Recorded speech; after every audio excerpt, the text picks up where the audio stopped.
touched upon the idea of miracles last week, and how there are two types of miracles. And I think I know where it stems from, and that's because, okay, so just to be organized, so in order, we spoke about the idea that the world was created only after souls were created, and after the Torah was created too.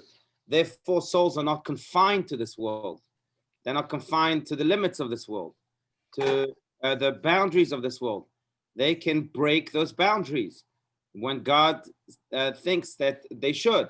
And therefore, we believe in the concept of miracles. Now, we said that, as we spoke about miracles, that there are really two types of miracles. Miracles that indeed break the laws of nature and are greater than this world. And again, souls can experience those miracles because they come from a higher place than this world.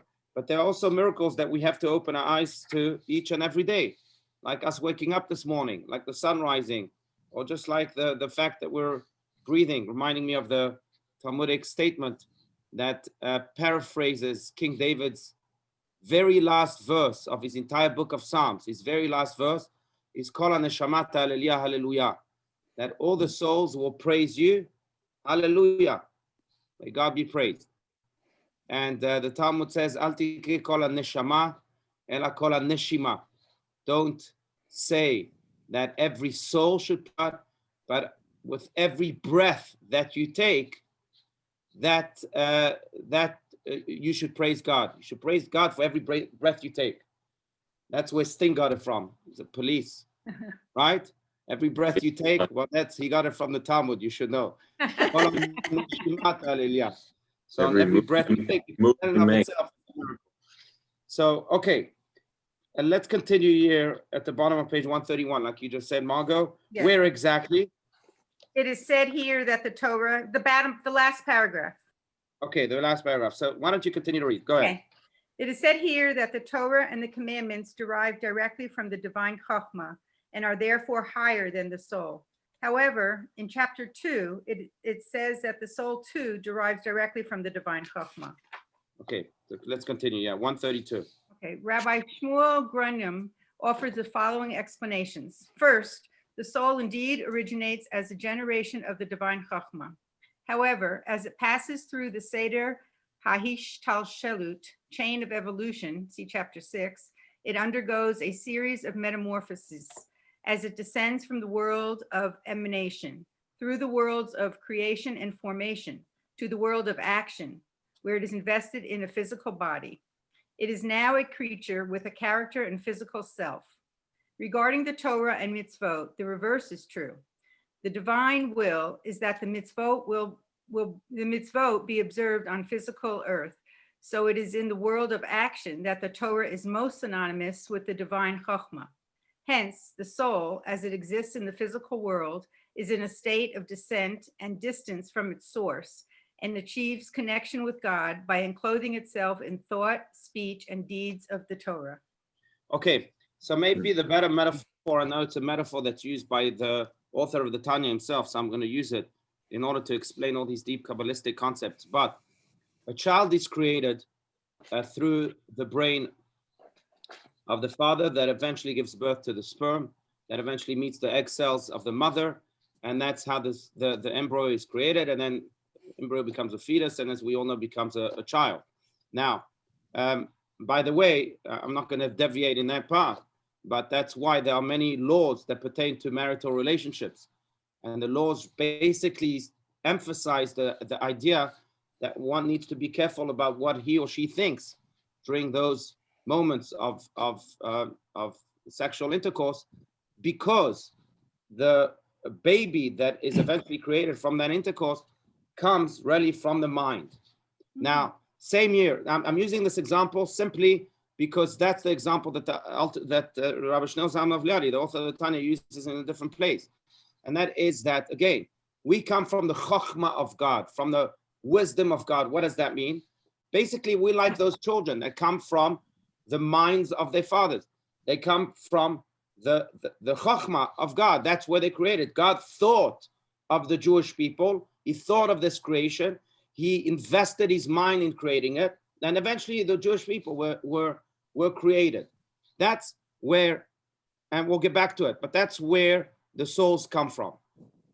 Now you have the Torah that is also being spoken about here, that also comes from the wisdom of God, but it comes from a different type of wisdom. You have the hidden quintessence type of wisdom, and then you also have the wisdom that is revealed, that is developed. For example, I have the wisdom of 2 + 2 = 4. I've calculated this calculation. I've seen the 4, seen the result, and then I can teach it to the world. Same here, the Torah is a revealed wisdom that also comes from the wisdom of God, but it comes from a different facet of God's wisdom.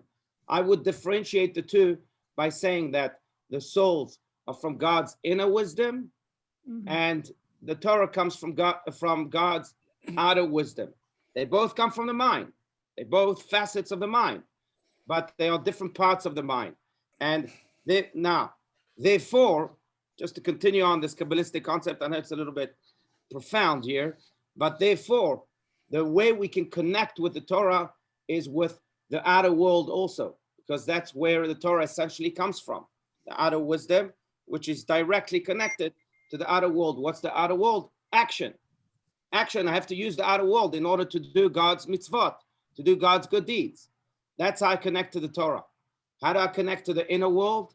In this world of action, in a world that is so superficial, that is so action-based, that's why it's called the world of action, it's hard to connect to the inner wisdom of God, and therefore to our inner selves, just by being.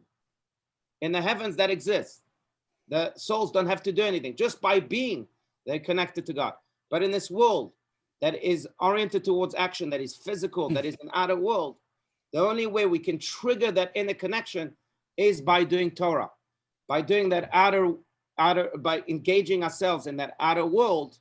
It connects the Torah to where it comes from, but it also then connects us to where we come from, because essentially we come from the same place, although it's two different facets.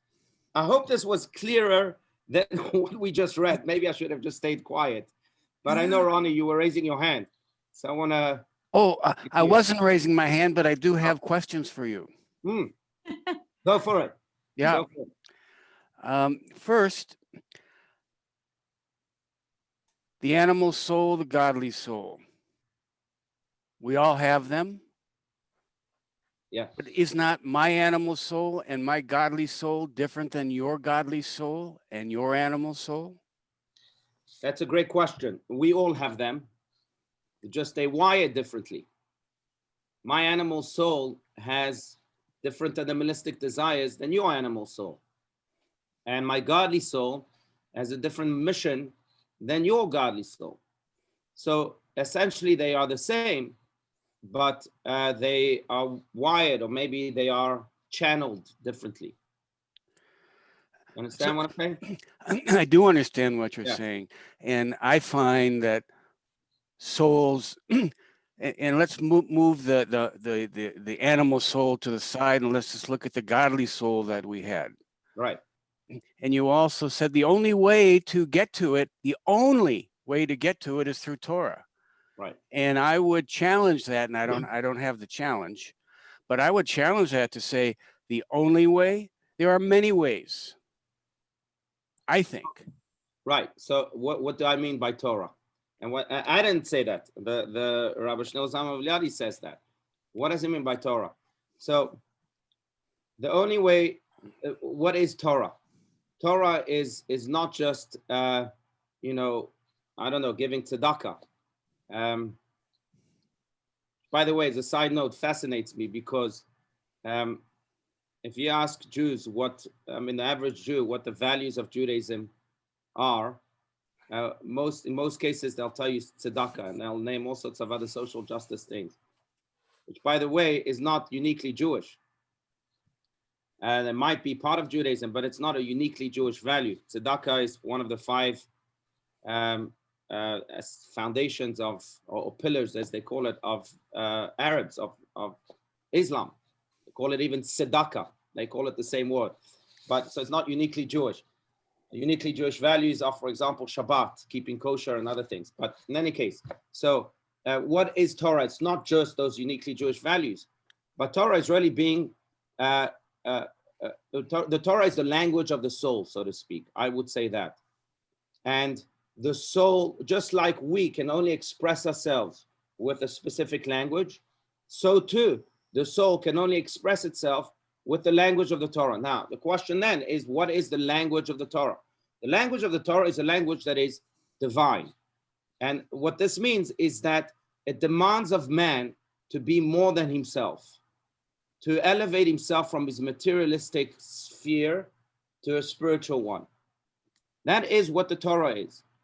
And when a person can be more of himself, more of his materialistic self, more of his worldly self, and elevate himself to a higher sphere, then he's exercising Torah.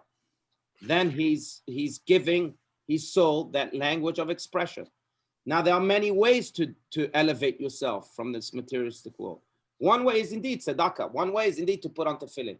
But sometimes it's to just control yourself, saying, no, I'm not going to lower myself to that worldly level of gossiping about someone else.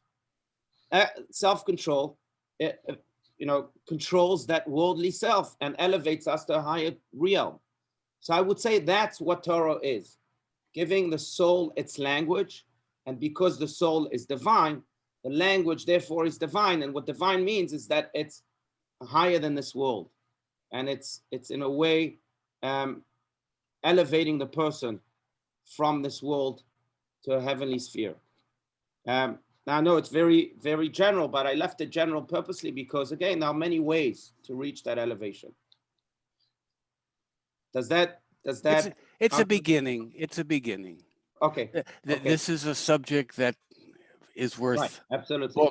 Books. Right. Absolutely. You're right. Yeah. Maybe we should write a book. Yeah. Well, I thought we are. Yeah. So the other thing that it talked about, it descends from the world of emanation, through the worlds of creation, and formation. Right. And then the world of action. Right. So there are 4 Kabbalistic worlds. Now, let me just start by saying that, of course, only this world is a world that you can actually touch and feel. The other worlds are spiritual, are abstract, now intangible. There are 4 worlds. Now, the worlds, as you mentioned, are the world of emanation. That's where it's called the world of emanation because that's where everything emanates from. And then there's the world of creation, Olam HaBriah. That's where the souls come from. And that's a world, both worlds are of emanation and creation are entirely good. Then you have the world of formation. That's where the angels reside. And this world is mostly good with a little bit of bad. And then you have this world, which is the world of action, where we as human beings in bodies reside. And this world is mostly bad with a little bit of good. Huh. And the goal of man is really to ensure that that coin is flipped and that it becomes mostly good and only, with only a little bit of bad. And each time we can dig through the bad and find that little bit of good and then reveal it to the world and shine it to the world, then the bad is expelled. And we transform this world from a world that's mostly bad into and a little bit of good to a world that's mostly good and a little bit of bad. So those are the 4 worlds. And again, you can write 7 books about that, not just 1. But the reason we have those 4 worlds, again, according to Kabbalah, is not just because that's where different things reside, like we said, the souls, the angels, the bodies, but also because God desired to create this world of action. That's why this world was created. It's simply because God desired it. And on God's desire, we have no question. We can't ask questions because we'll never be, we can ask questions, but we'll never be able to understand that divine desire. It's not something the human mind can comprehend. God wanted to create this world. That's it. So He created this world of action. Now, in order for God to sustain this world and in a way to sustain us, he needed to contract his light so that his light doesn't overwhelm us or overpower us and we expire. The only time that happened is during the giving of the Torah on Mount Sinai. The Midrash tells us that God gave us the first 2 commandments, and each time God spoke, that voice of God was so overwhelming for our souls that our souls left our bodies. It was too much. It was too much of a heavenly experience that we couldn't remain in this world anymore. So we expired. And that's why after the 2 commandments, we told Moses, hey, you continue. This is killing us. We can't stay in this world anymore.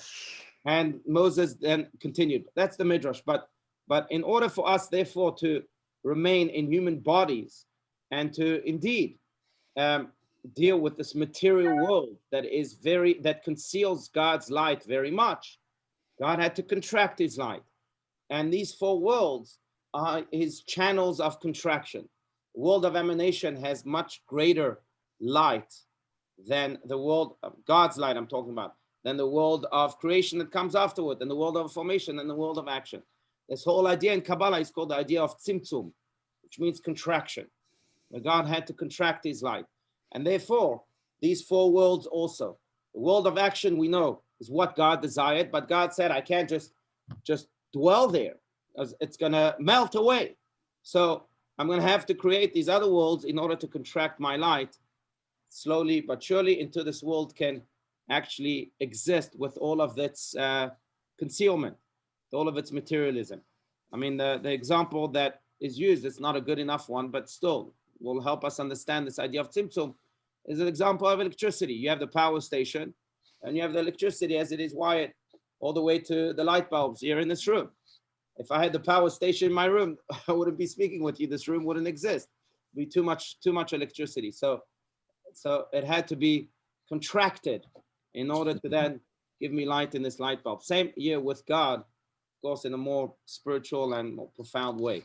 But that's the idea of the 4 worlds that we spoke about right now.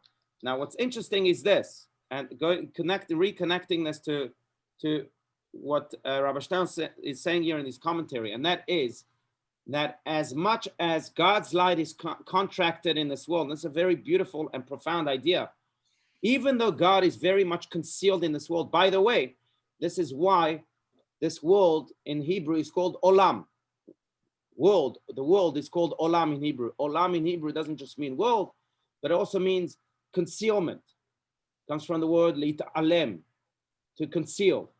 And that's because God's light is concealed. But as much as God's light is Olam, is concealed in this world, each time we do a mitzvah, we're able to unleash that little spark of God that is found in this world and in a way reconnect it to its source that's before the 4 worlds.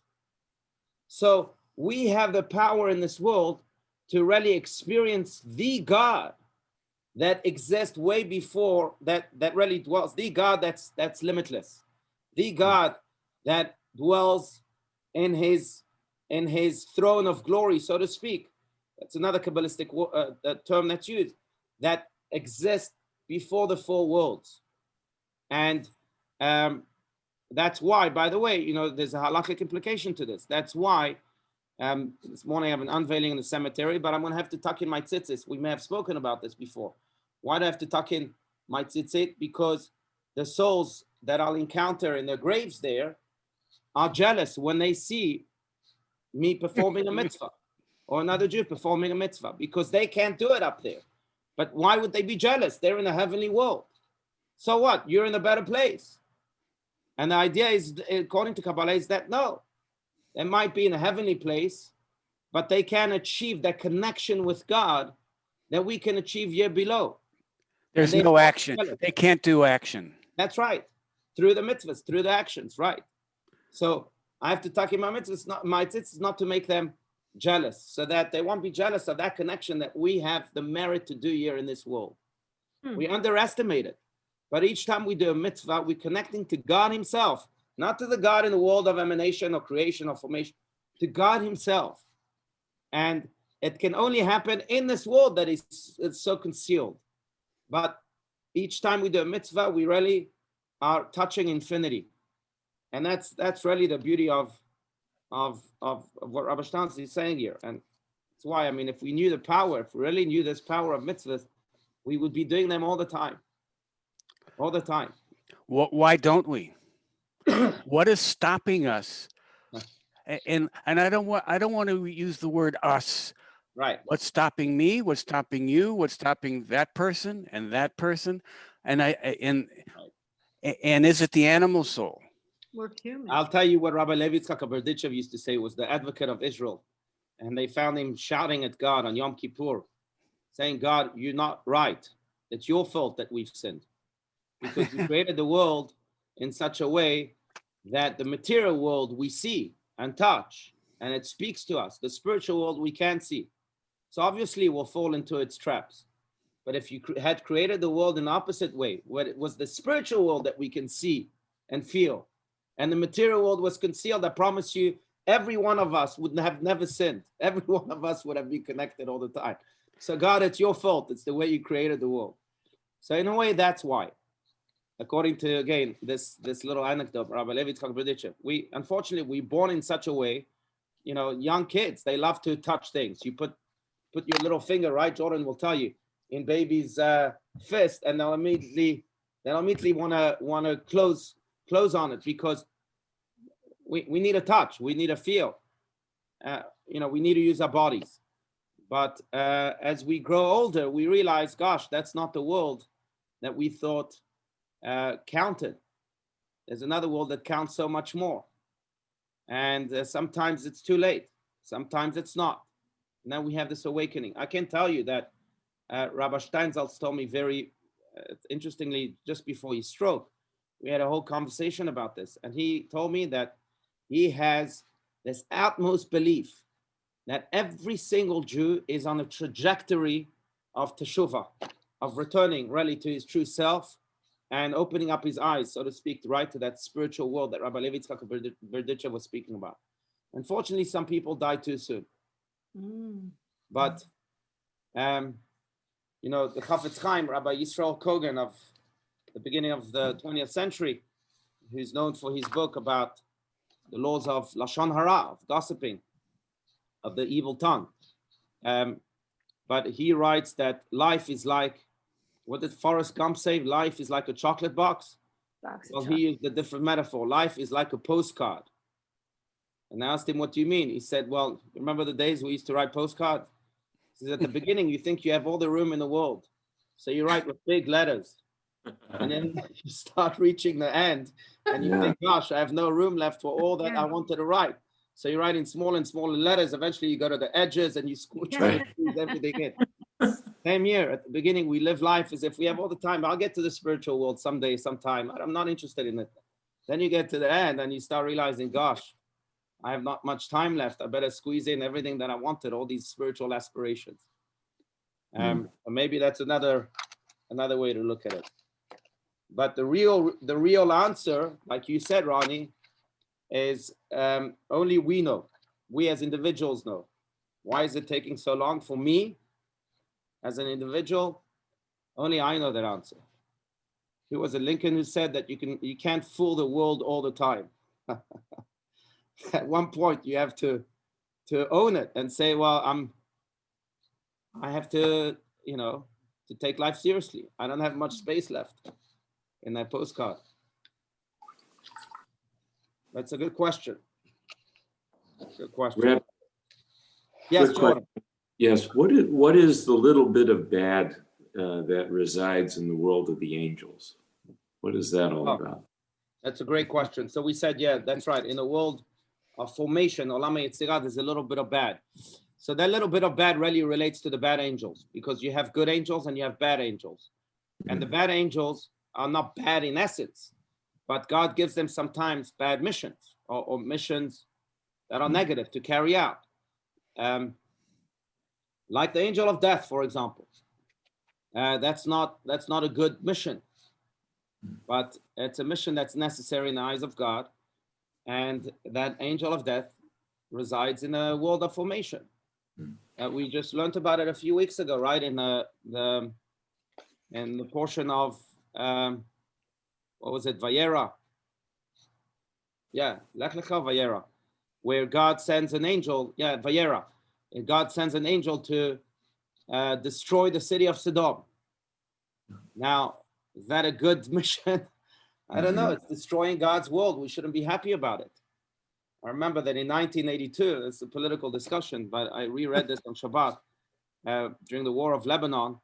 The Lubavitcher Rebbe, Rabbi Schneerson, was crying to the Israeli government that they shouldn't hesitate to go all the way to Damascus and conquer Damascus, because he quoted the passage of the Talmud that says that if you hear that both Caesarea and Jerusalem have been destroyed, don't believe it. If you believe that Caesarea is still standing and Jerusalem has been destroyed, or that Jerusalem is standing and Caesarea has been destroyed, believe it. Why? Because this world is a constant war between good and bad. Caesarea was the cream of the crop of the Roman Empire. It was bad to the world, not just to the Jewish people. And in this constant world, you have to have a victor. If the victor is the good, then believe it. Jerusalem, if the victor is the bad, then believe it. Both. There's no war, then there's no world. Now, he quoted this passage of the Talmud saying that Damascus right now is the evil of the Arab world. You know, let's not forget, they wanted us to be thrown and drowned in the sea of the Mediterranean Sea. They wanted to conquer Israel. And if we reach Damascus, then Jerusalem will triumph, in the words of the Rebbe. So now, one line I paid attention to yesterday that I hadn't paid attention to before was that the Rebbe was saying that this will also save lives on both sides, on the Israeli side and also on the Arab side, because it will end the war and then lives will be saved. And we should not rejoice when lives are killed, even if it's lives that represent evil. So I'm saying this because, again, you have these angels that have to carry out destruction. Yes, you might say, well, it's divinely desired. But still, God doesn't want to destroy a world that he himself created. He doesn't want to destroy a human being that was created in the image of God, how evil he may be. So there is a little bit of bad even in those types of destruction. And that's the bad that we find in the world of formation. Okay. That's why, there's a verse that is quoted in the Ethics of Our Fathers in the name of Shmuel HaKatan. Shmuel HaKatan, sorry. The small Shmuel. He was so humble that he called himself Katan, small. There was another Shmuel in his times, but he called himself small. That's where, and you can see this in many manuscripts, but that's where this custom developed, especially in the times of the Kabbalists of Tzfat, that people would sign their names, so-and-so HaKatan, small one, trying to emulate the Shmuel HaKatan in the Ethics of Our Fathers, the Mishnaic sage, some 2,000 years ago. But sometimes, flaunting humility is not humility. So it's the opposite of humility.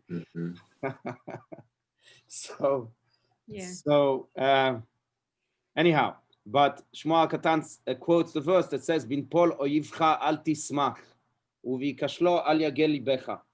That when your enemy falls, do not rejoice. And when he fails, do not let your heart rejoice. Why? After all, it's your enemy. And if he fails, you should be a little bit happy. Maybe you don't have to flaunt it, but what's wrong with being happy, with your heart your heart rejoicing?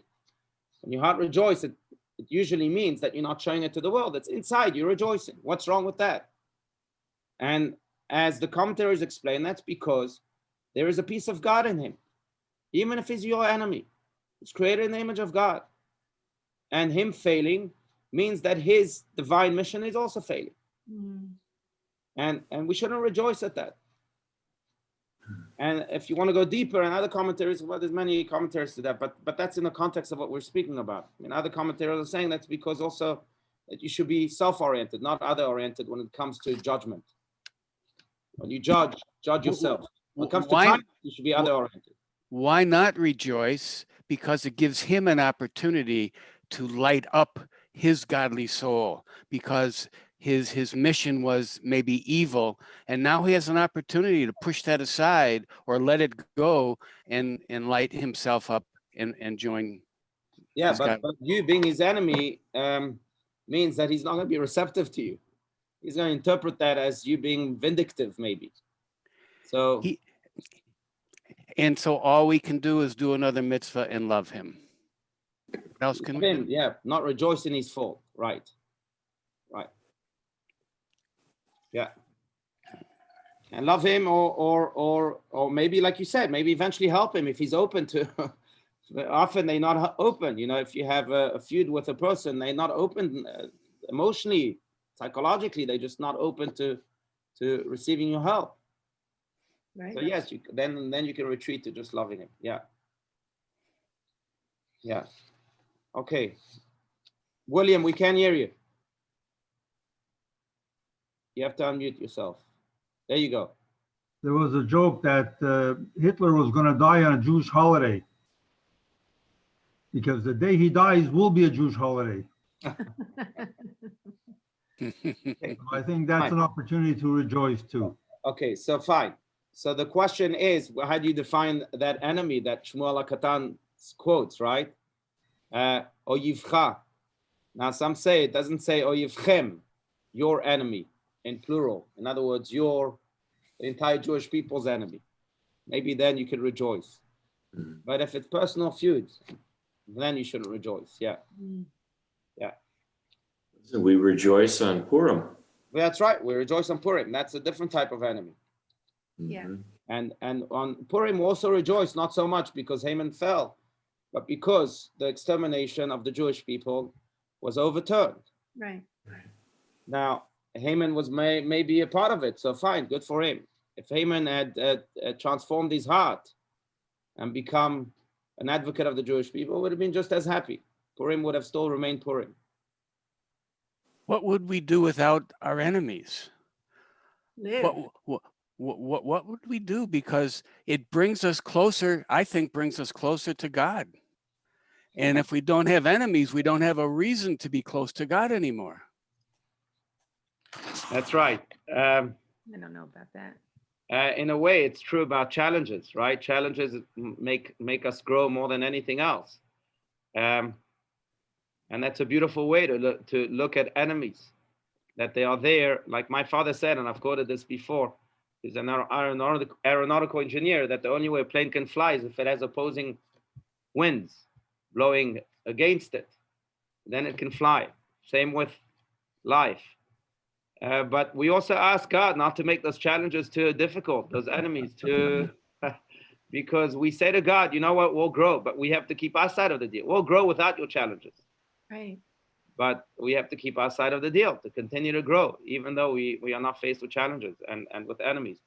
I will say this, though, that, it's also sometimes just a question of redefining what those challenges are. It's okay to ask God to redefine those challenges from being brutal ones to being, challenges that are good. So when Mashiach will come, we say that the evil inclination will be obliterated. Now then, if the evil inclination is obliterated, then we won't have any real meaning to life. If we become robotic, that all we do is it will be good, then there's really no real meaning to life. And the answer is that no, when Mashiach will come, the challenge will be from one level of goodness to another level of goodness. And by the way, the types of challenges that are found in heaven, that's why we wish that the souls should ascend, because they go from one level of goodness to another. So in mathematics, you have challenges like that. I want to upgrade from 2 + 2 = 4 to, I don't know, E = mc squared.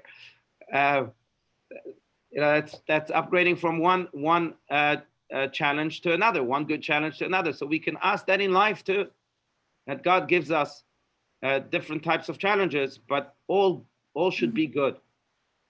That God challenge us to learn more, challenge us to do more good. Today I won't do just 7 mitzvahs, I'll do 20 mitzvahs. Challenge us to do more, push us in that direction, instead of giving us the brutal challenges of life. That I think is essential. Yeah. But I want to conclude by saying that this week, or this weekend more accurately, this Friday night and Shabbat in Hasidic circles is a mini holiday. It's the 19th of Kislev.